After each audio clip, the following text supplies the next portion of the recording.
Ladies and gentlemen, welcome to Fact of Doodles with your host, Erdoodles.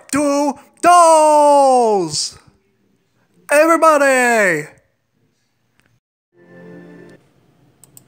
Dummy, yeah. Dummy, yeah. Dummy, yeah. Dummy, yeah. Ladies and gentlemen, EC3.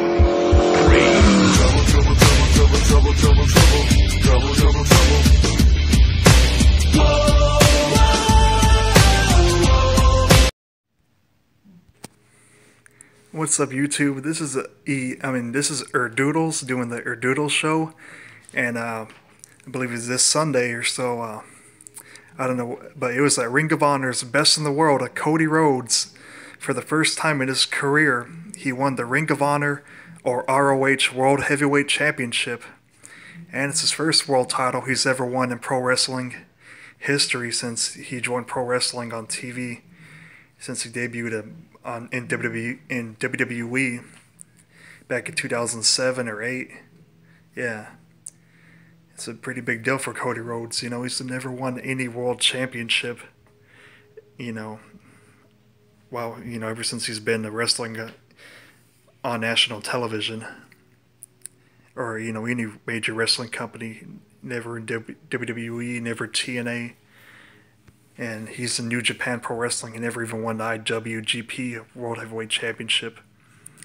But yeah, he finally did it. He won the big one, the Ring of Honor World Heavyweight Championship, in the match he had against Christopher Daniels at Best in the World at 2017. Yeah, I wouldn't know. It was probably about 19 or 21 minutes long of the match. I wouldn't say it's a 5-star match. It was okay, but it could have been way better. It could have been better, but yeah, it was, pretty much, it was a good performance. It was a good performance between both, wrestlers, Christopher Daniels and Cody Rhodes, but nothing in that match really stood out. Well, not to me anyways. That's my opinion, but, it was a pretty good match. It was okay. I wouldn't give it 5 stars. Definitely, it's not a 5-star match.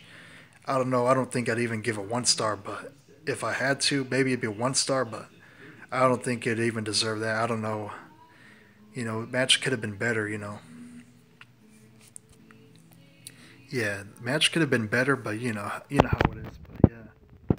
But yeah, the first few minutes of the match, Cody Rhodes kept rolling in and out of the ring to get away from Christopher Daniels. But yeah, that it's not that good for a wrestling match to have a 1-star, 5-star match, but it is good to work on his bad guy, to work on his character as a bad guy. That helps him out in that, it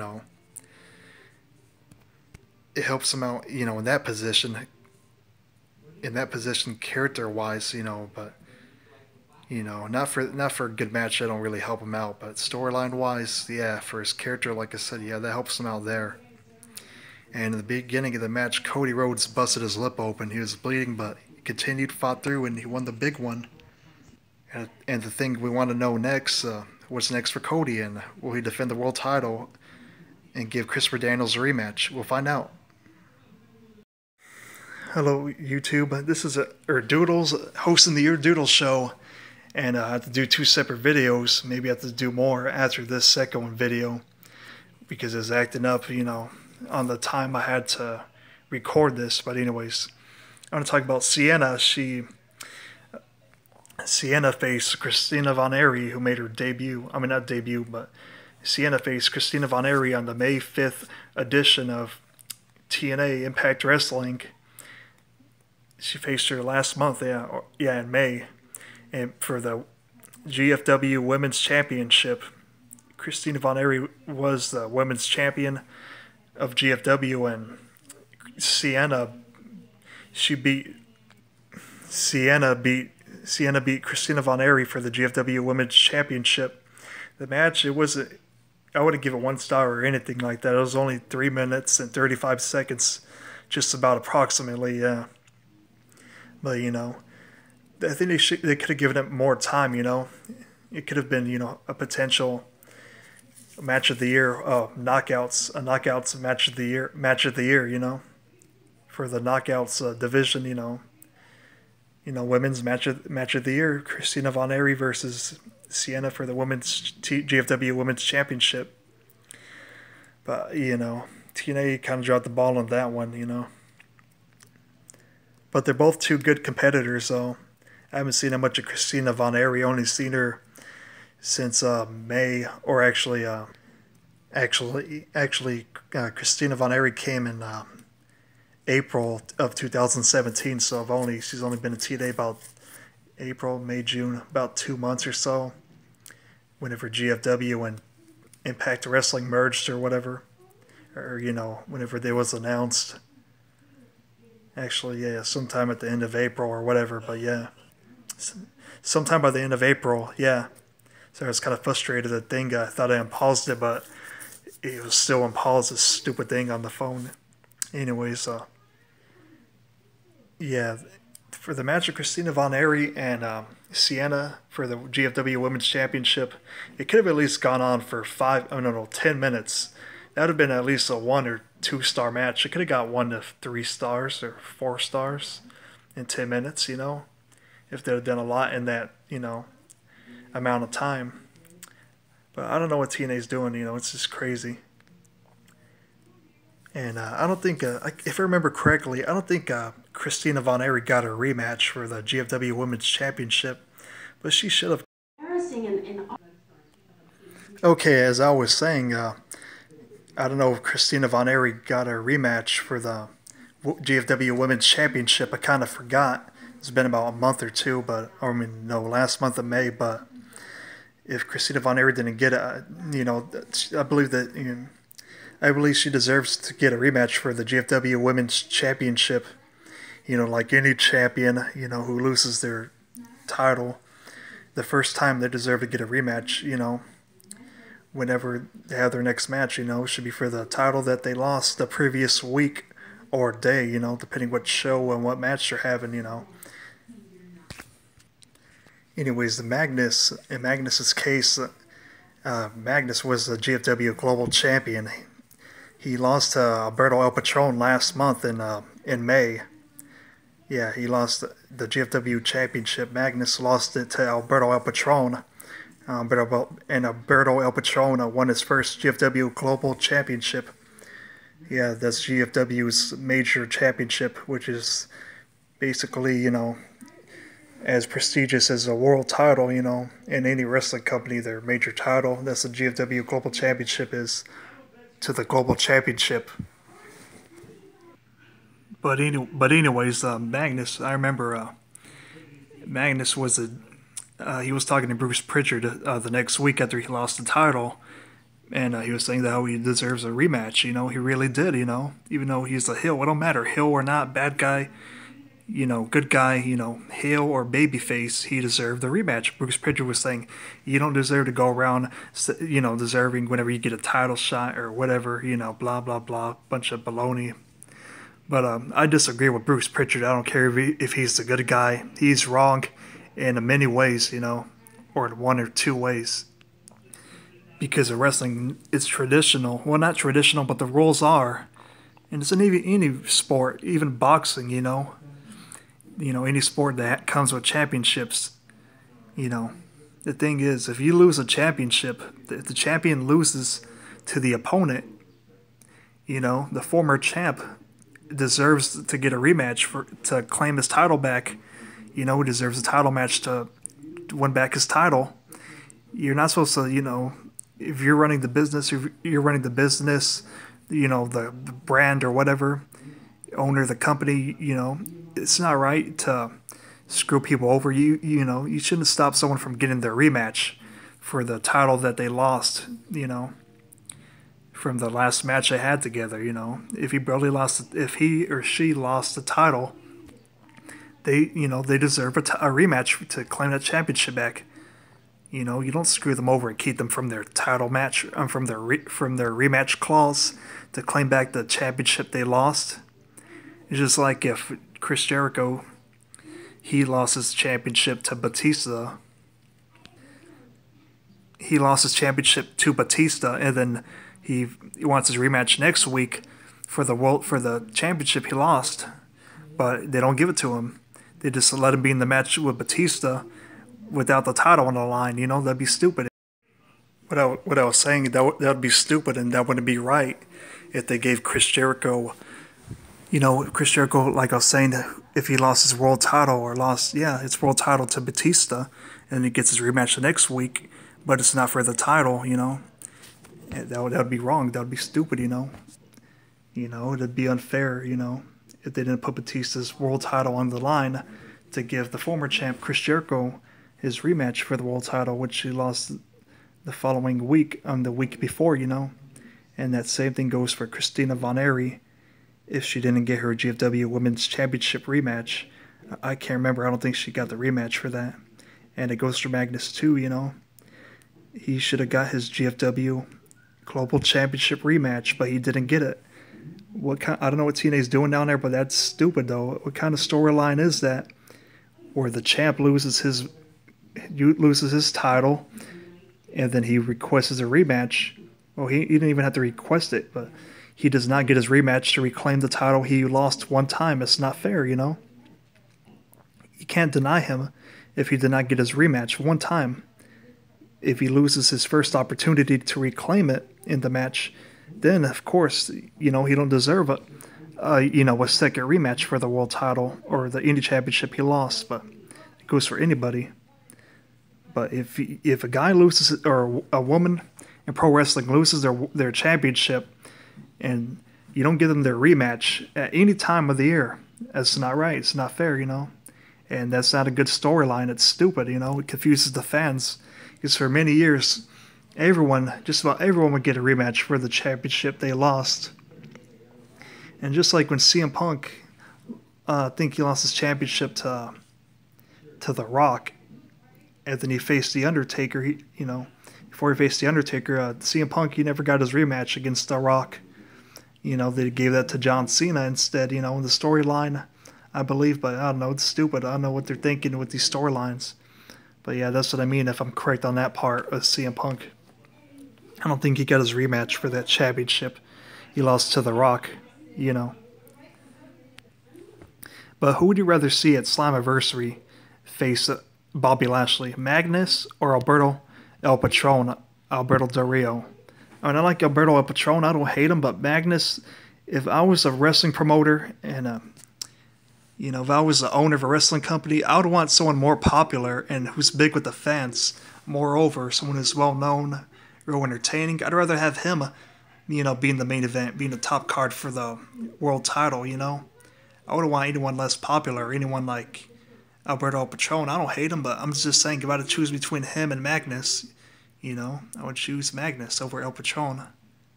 Unless Alberto El Patron was more over and more popular than Magnus, more entertaining and a better wrestler, then I would choose Alberto El Patron. But, you know, but in this case, I'd have to choose Magnus. He's more known, and, you know. And the thing is,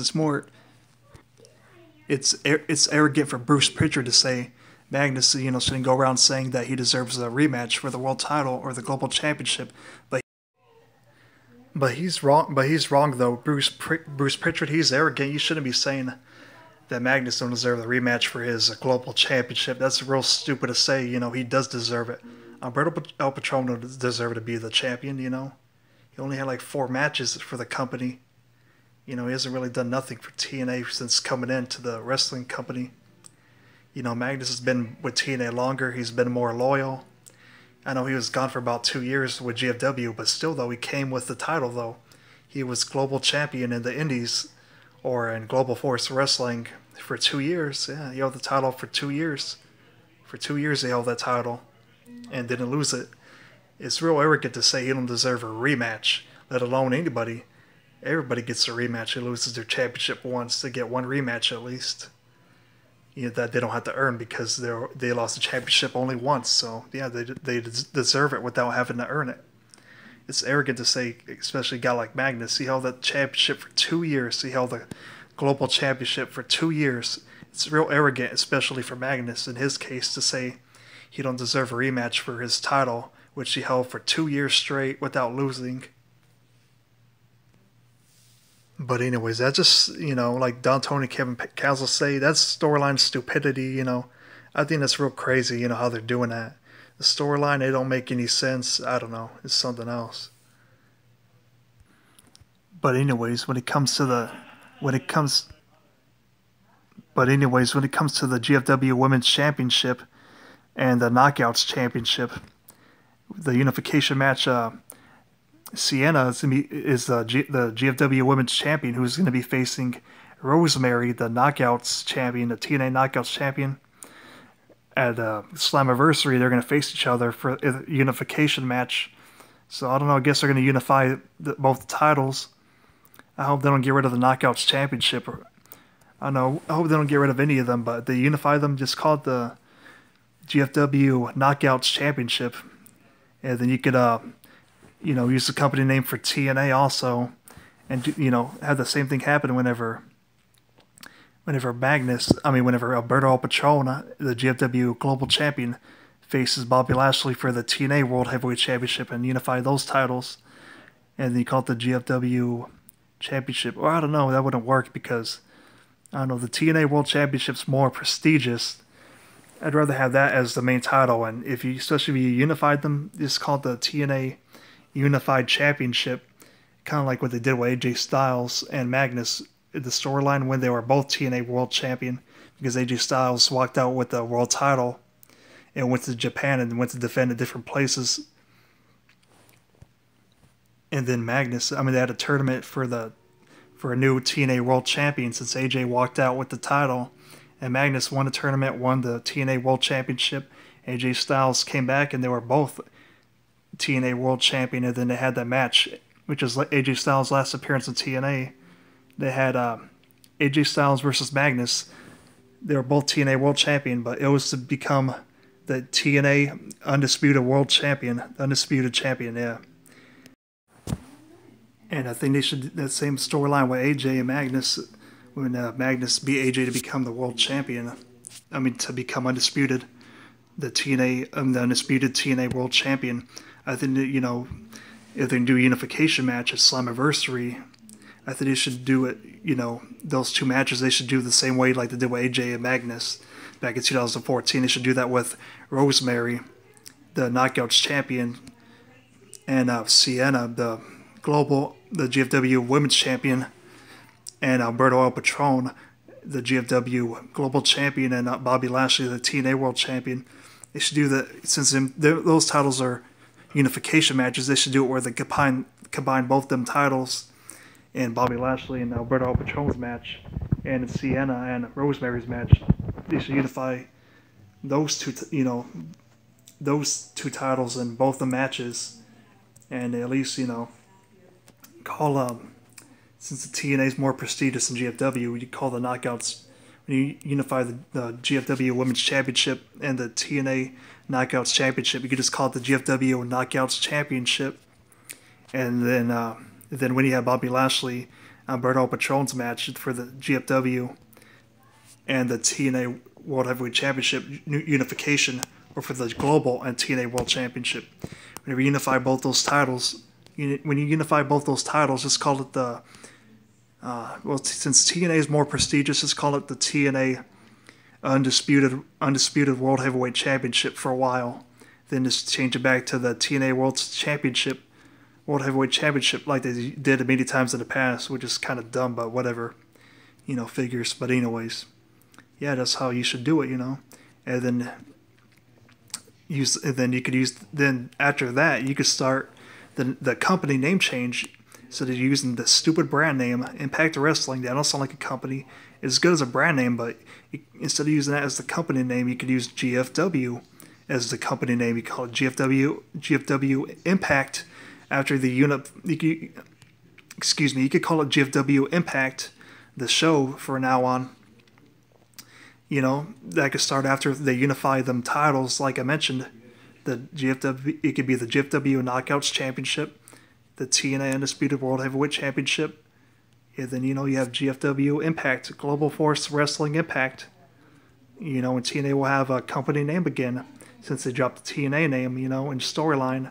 And in real life, Anthem dropped the TNA name, and the real company behind it, they actually call it at the end of the show, it says anthem or wrestling exhibitions, so it's AWE, but yeah, that don't sound like a wrestling company. It's kind of, I don't know, I was going to say dumb, but that's their company, they can do whatever they want. But that kind of sounds crazy, though. That's my opinion, though. Ladies and gentlemen, EC3. Trouble, trouble, trouble, trouble, trouble, trouble, trouble. Whoa.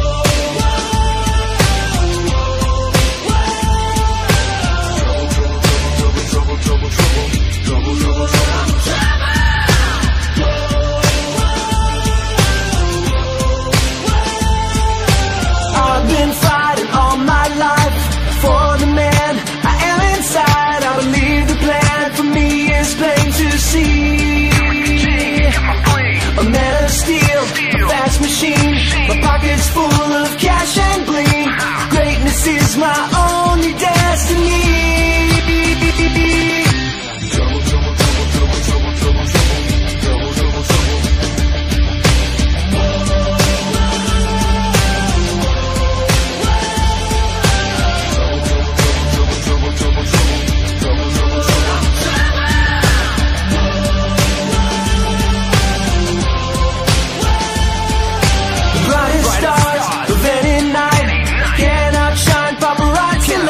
My favorite thing is hanging out with me. Kicking it with the Kardashians. I don't run and I don't hide. I'm like the Beebs, I love my life. I'm a skyscraper for